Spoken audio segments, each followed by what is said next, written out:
Ay guys, mayong adlaw sa inyong tanan doon na atay laing video karon para sa tuang sinugbang sapayan.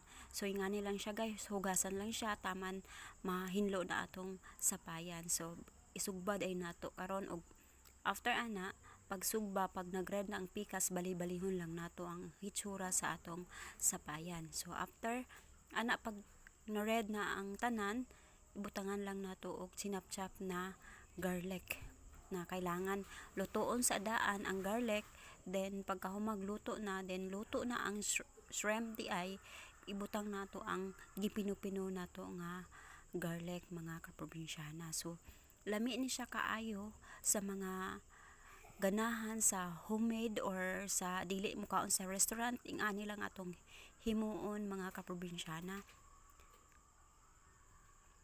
Then after ana kung maluto na ang tanan, pwede na siya uonon o pwede na nato kanon. So kung mukaon ka ani kada adlaw, sumawala gyud ang diet mga kaprobinsyana.